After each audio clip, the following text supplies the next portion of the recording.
Bienvenidos a la clase 4 titulada Preguntas, Problemas de Investigación.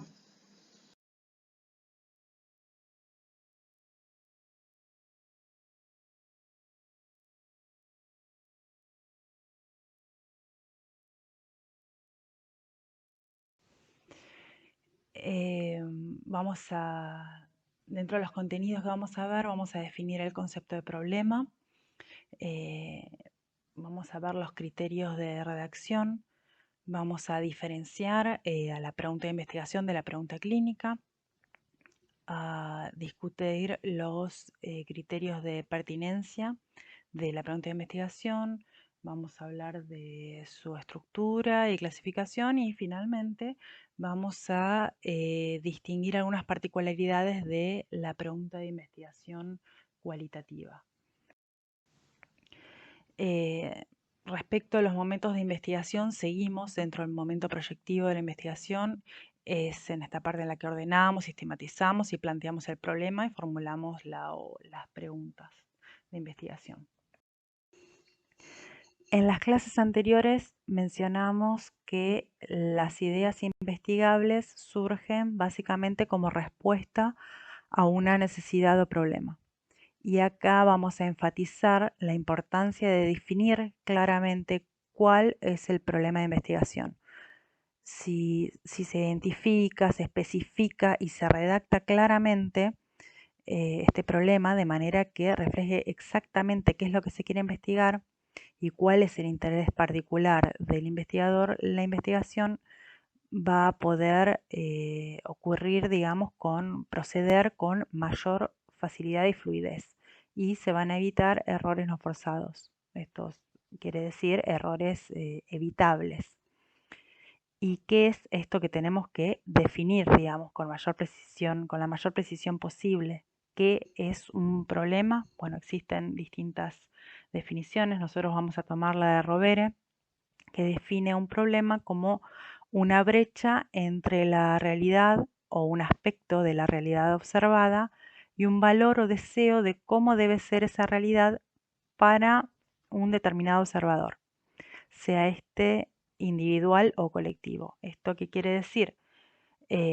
Tenemos en el medio a esta persona o grupo de personas o comunidad que detecta una diferencia entre la realidad que observa y el valor deseado de esa realidad. Y entonces se genera una tensión entre esas dos realidades, digamos, que generan el problema. Vemos que hay una situación en la que la información es insuficiente para generar conclusiones. A esto nosotros le llamamos vacío de conocimiento o gap de conocimiento. ¿Sí? Es algo que no sabemos, algo a lo que la comunidad científica todavía no le ha encontrado respuesta. La identificación y definición del problema de investigación nos va a resultar más o menos difícil dependiendo del conocimiento que tengamos en el campo de estudio, ¿sí? También puede depender de otras cuestiones. Si hay investigadores que son particularmente más creativos o más perspicaces y que van a tener más facilidad de encontrar temas y preguntas de investigación novedosas, interesantes y van a poder definirlas más fácilmente, ¿sí? Pero para el resto de los mortales, lo que nos va a ayudar en esta tarea, digamos, es la práctica de la lectura sistemática de los textos y de investigaciones del tema de estudio, la práctica de la mirada crítica y la reflexión continua y profunda en esta literatura, digamos, de nuestra área de interés. Existen ciertos criterios que, que fueron establecidos, bueno, por distintos autores para la redacción del problema de investigación. Nosotros vamos a tomar los que estableció Kerlinger, que están citados en el apunte de Pineda, que ustedes tienen como bibliografía obligatoria, ¿sí? Lo que él dijo básicamente es que si bien no hay una única receta para formular perfectamente un problema de investigación, hay ciertos criterios que podemos seguir. Por ejemplo, él en primer lugar estableció que la mayoría de los problemas de investigación, cuando están bien formulados, expresan una relación entre dos o más variables, ¿sí? Esto se da, si bien se da para la mayoría de los problemas, hay algunos problemas que no expresan relación entre variables eh, y que los vamos a ver en algunos ejemplos más adelante, que son particularmente los que se refieren a investigaciones descriptivas. eh, pero bueno, ya lo vamos a abordar en unos minutos. Luego él plantea que el problema tiene que estar formulado de lo más claramente posible, sin ambigüedades y en forma de pregunta, de manera de establecer, digamos, una pregunta de investigación, porque él dice que la pregunta es la forma más directa y simple de expresar un problema, más simple, digamos, que con un enunciado. El tercer criterio, que es a veces el más difícil de satisfacer, implica que tanto el problema, ¿sí?, como la forma en que se enuncia implican la posibilidad de ser sometidos a una prueba empírica. Esto quiere decir que tiene que enunciarse una relación real entre variables y que esas variables tienen, y esa relación, digamos, tiene que ser medible. Si esto no se cumple, entonces por más interesante que sea la pregunta, no es una pregunta científica de investigación. Luego podemos agregar que para algunos estudios es importante también definir la temporalidad y el espacio, ya que estas dimensiones pueden variar. Por ejemplo, bueno, en epidemiología es muy importante, ¿sí? Lo que yo mido hoy en Mar del Plata puede ser distinto a lo que se midió en otra ciudad en otro año. Y por último, también resulta importante definir la población de interés para el estudio. Tengo acá un ejemplo que sería cuáles son algunos factores socioeconómicos y culturales relacionados con el rendimiento académico de los estudiantes del programa de auxiliares de enfermería del Centro Nacional de Adiestramiento en Honduras durante el año 1989. Sí, acá podemos distinguir primero la relación entre las dos variables. Uno son los factores socioeconómicos y culturales, eso por un lado, y por el otro el rendimiento académico. Segundo, podemos decir que está formulada como una pregunta. Tercero, podemos decir que las variables son medibles, digamos, esa relación se puede medir. Está definido el lugar y la fecha, que sería Honduras 1989, y se menciona a la población de estudio, que serían los auxiliares de enfermería del Centro Nacional de Adiestramiento. Podemos decir entonces que la pregunta de investigación es un interrogante estructurado que hace el investigador sobre un tema de interés a partir de un problema que la comunidad científica no tiene resuelto. Las preguntas de investigación son diferentes a las preguntas clínicas, ¿sí? No son preguntas clínicas. Una pregunta clínica tiene por objetivo resolver un interrogante que tiene alcance individual, algo que yo no sé, pero que no tiene relevancia para toda la comunidad científica, ¿sí? Porque eso ya está resuelto. Alguien más lo resolvió. La pregunta clínica se responde a través de la medicina basada en la evidencia. Si busco en la literatura, voy a encontrar una respuesta. Si es muy básica, estará en los libros de texto. Y si es más compleja o nueva, estará en las publicaciones específicas más recientes. En cambio, la pregunta de investigación está señalando un vacío de conocimiento, algo que todavía nadie exploró o que se está explorando, pero para la cual todavía no hay respuesta.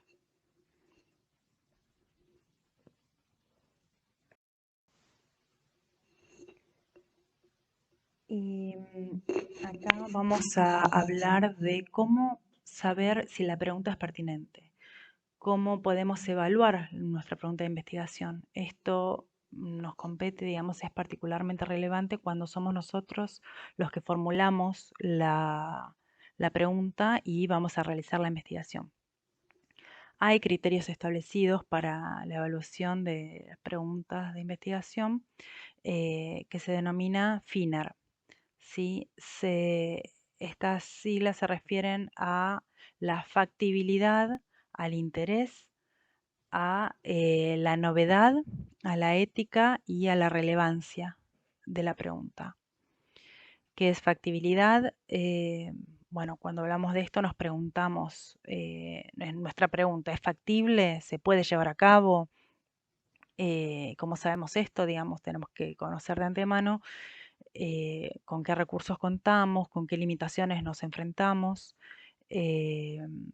Sí, y en particular nos estamos refiriendo a ver si contamos con los recursos humanos, con los recursos económicos, si tenemos acceso a la información que necesitamos, si tenemos acceso a los materiales que necesitamos. Todo esto tiene que ser evaluado de antemano para ver si contamos con los recursos suficientes para poder contestar la pregunta de investigación antes de empezar a invertir tiempo, dinero, digamos, esfuerzo en la proyección de este estudio. El interés, digamos, se refiere, es interesante para el investigador, me interesa. Digamos, como investigador les aseguro que no hay nada peor que investigar algo que no nos interesa, no nos llama, porque digamos que para poder llegar a conclusiones uno necesita estar motivado y para estar motivado te tiene que interesar mínimamente lo que estás investigando. Esta pregunta es novedosa, ¿qué hace? ¿Confirma, refuta, amplía algún hallazgo previo? Proporciona información nueva, hay nuevos resultados. Bueno, con respecto a la ética, claramente la pregunta tiene que seguir criterios éticos establecidos por la comunidad científica, que estos están, digamos, establecidos en la Declaración de Helsinki.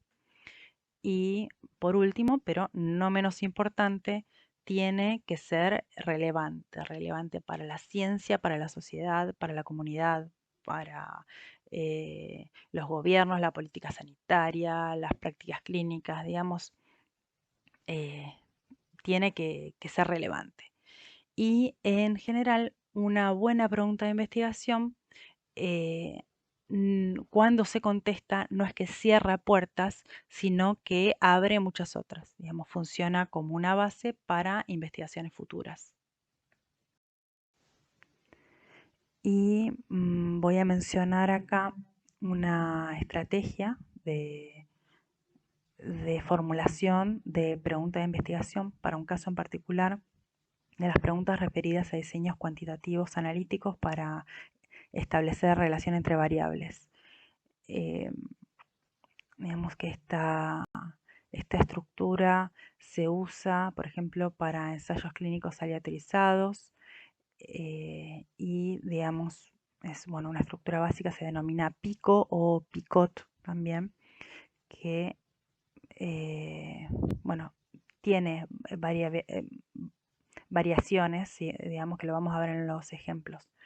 Pero bueno, esta estrategia, esta estructura, digamos, implica 4 o 5 elementos básicos que sería la población target de estudio, la P, ¿no? La I de intervención, la C de que es la prueba con la que comparamos nuestra intervención, la O que es del inglés outcome o resultados en español, que vamos a medir después de la intervención, y muchas veces se agrega también la T de tiempo, es el tiempo necesario para alcanzar los resultados, ¿sí?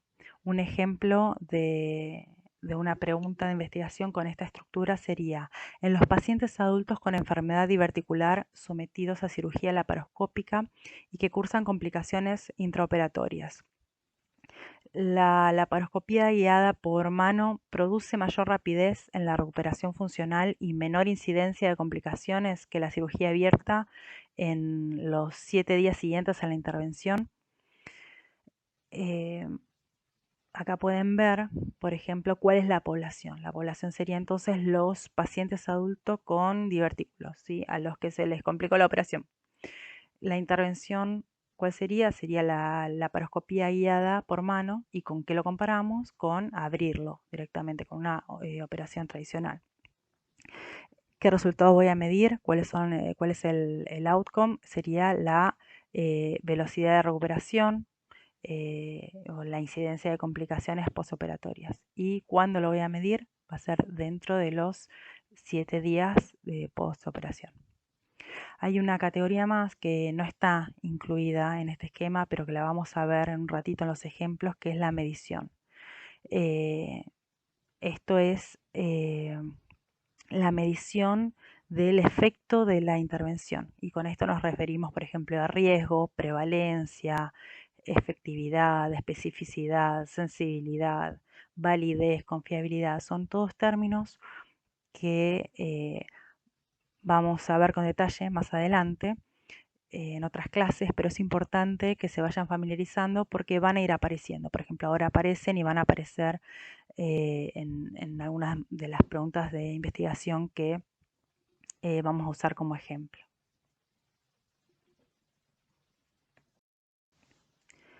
Existen distintas formas de clasificar a las preguntas de investigación. Podemos clasificarlas, por ejemplo, según la intencionalidad. Esto es, qué es lo que se pretende con la pregunta que se está formulando. Si, digamos, se está queriendo describir, por ejemplo, un fenómeno, va a ser descriptiva. Si estas preguntas no son particularmente ambiciosas, aparece algún fenómeno nuevo que se desconoce y se describe. Se cuenta lo que se ve. Por ejemplo, la descripción de un caso de un paciente con una enfermedad rara, digamos.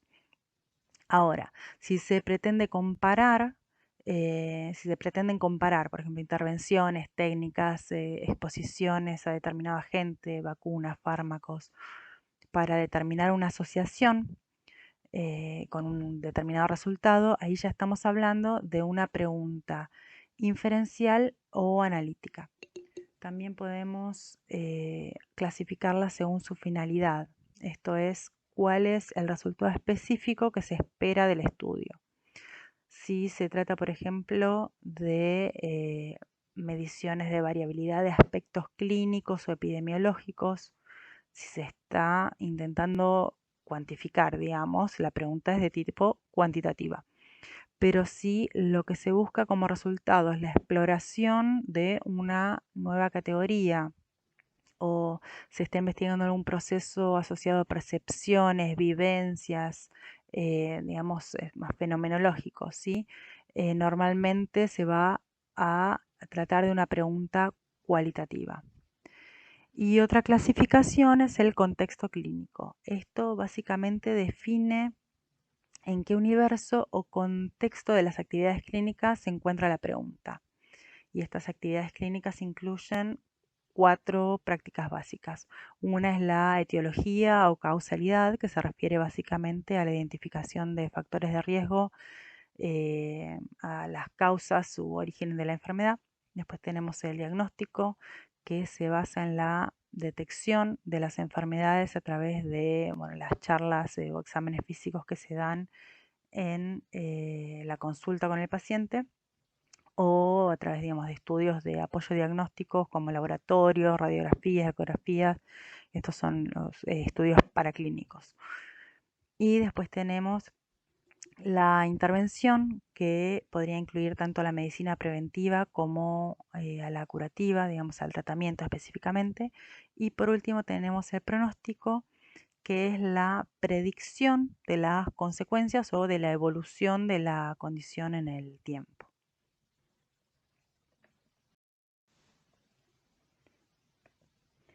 En la bibliografía obligatoria ustedes tienen un artículo que es una guía para formular la pregunta de investigación en la práctica clínica. Ahí está este cuadro, que lo van a poder ver en detalle. Yo acá hice algunos recortes porque me interesa remarcarles algunos ejemplos de las variantes de estructuras de preguntas de investigación según su clasificación, digamos. Por ejemplo, al principio mencionamos que las preguntas descriptivas normalmente no relacionan variables, ¿sí? Y en este tipo de preguntas tampoco hay intervención, sino que hay, digamos, una observación y una descripción de esto que se observa. Si se fijan en el ejemplo, eh, digamos, hay una medición, que en este caso es la prevalencia, una condición, que es el trastorno paranoico para una población, que sería adultos entre 18 y 45 años, en un lugar y en un tiempo, que es en Suba, Bogotá, 2016. Pero no hay una comparación ni una intervención. En cambio, en el ejemplo que sigue, que se trata de una pregunta analítica, ¿sí? Del contexto clínico de intervención, obviamente sí hay una intervención que sería la administración de eh, fluoxetina, y también hay una comparación con otro tratamiento que sería la psicoterapia, ¿sí? La observación de la ocurrencia o no de un cambio en el desenlace, que sería la calidad de vida relacionada con la salud. En el caso de los estudios para la evaluación de pruebas diagnósticas, la pregunta tiene mayormente una estructura del tipo descriptiva, ¿sí? Porque lo que se busca en realidad es determinar la capacidad de una prueba de identificar correctamente si un paciente tiene o no una enfermedad. Entonces, digamos, teniendo en cuenta el resultado comparando con un estándar de referencia. Entonces, los pacientes en sí, digamos, son sujetos con sospecha de una enfermedad. No hay intervención, lo que se evalúa es una técnica de diagnóstico y el resultado es la confirmación de la enfermedad. Y la medición sería alguna característica, por ejemplo, si la técnica es específica o si es suficientemente sensible. Ahora bien, las preguntas en el contexto de diagnóstico pueden llegar a ser también analíticas, y esto se da cuando lo que se quiere evaluar eh, es que, por ejemplo, comparando dos pruebas y ver cuál funciona mejor, ¿sí? Por ejemplo, comparamos, digamos, dos técnicas de diagnóstico. También en una población se aplican dos técnicas, o sea, sería una técnica y la segunda sería la comparación. Hay un desenlace, que es la enfermedad, y que debería en principio estar confirmada por la mejor de las dos pruebas de diagnóstico. Digo en principio porque, bueno, en ciencia todo puede fallar, puede que ninguna de las dos confirme, pero bueno, en el mejor de los casos sería una de las dos confirma de una mejor manera. Así acá la medición lo que sería una característica operativa, por ejemplo, cuál es más exacta, cuál funciona mejor. Bueno, voy a contar algunas distinciones con respecto a las preguntas de investigación en los abordajes cualitativos. Como bien decía Juli, empezamos a ver cómo se empieza a acotar, ¿sí? Y empezamos a recortar y agudizar la mirada del tema al problema. Hay una distinción muy grande entre el tema que uno elige y el problema, que el problema es un recorte de una problemática del mismo tema, que es un poco lo que motiva la investigación del tema. Y es del problema que se pasa a la pregunta de investigación, que es el problema en forma de pregunta. Una especie de espiral que busca dar cuenta acá en la diapositiva. Vemos cómo de la identificación de un campo de interés, focalizamos un tema, formulamos preguntas iniciales, pasamos a una segunda instancia, que es una fase exploratoria, de revisión bibliográfica y entrevistas exploratorias que pueden ser a personas o sujetos que estén dentro de la problemática o que investiguen la problemática, y con respecto a eso uno formula el marco teórico, los problemas de investigación y estás vuelta a esta pregunta. ¿Por qué doy cuenta de esto? Porque es algo fundamental que tiene la investigación cualitativa, es que tiene mucha más flexibilidad en el enunciado de la pregunta de investigación. Se arma una pregunta de investigación inicial, pero que esta pregunta de investigación inicial no tiene por qué ser la pregunta final, a diferencia de los abordajes cuantitativos. Esta pregunta inicial es un primer recorte en la investigación, pero se sigue problematizando en el proceso de investigación. Es una pregunta guía, pero tiene una flexibilidad que permite la emergencia de otras preguntas o de reformular la pregunta de investigación en el campo. Eso es muy importante. Las características de las preguntas de investigación cualitativa, que van muy en consonancia con los criterios que nos contaba Juli en las primeras diapositivas. Claridad, factibilidad y pertinencia. Claridad da cuenta de la importancia de ideas claras para poder tener un desarrollo de la investigación que sea eficaz. A ideas claras, decisiones metodológicas e informaciones más puntuales. Si no, vamos a ir al campo a buscar información y después no vamos a saber qué hacer o con qué objetivo la tenemos. Entonces, es un primer paso fundamental. Cuando hablamos de claridad también tenemos que decir que tenemos que tener definida bien una unidad de análisis, unas variables o conceptos claves que pretendemos relacionar, un tiempo y un espacio, e incluso se podría suponer una metodología. ¿Cómo resolvería yo esta pregunta de investigación? ¿De qué manera? Por otro lado, la factibilidad. Factibilidad es si es factible, si se puede hacer en la realidad esta investigación, ¿sí? Si la pregunta de investigación puede ser respondida teniendo en cuenta los recursos, el dinero, el tiempo, la cantidad de personas que investigan. No es lo mismo una pregunta de investigación de estudiantes de segundo año de la Escuela Superior de Medicina, ¿sí?, que de un grupo de investigación de una universidad que está financiada por un Estado que apuesta al desarrollo científico de esa nación. Y después, la pertinencia es si es pertinente la pregunta que estamos haciendo con las problematizaciones que se hacen sobre ese mismo tema. ¿Se entiende? Dentro de las investigaciones cualitativas podemos ver que hay preguntas, ¿sí?, o hay investigaciones que buscan interpretar o describir, ¿sí? Que algo que es importante es que siempre tenemos que tener la pretensión, ¿sí?, de comprender o explicar ciertos fenómenos o procesos.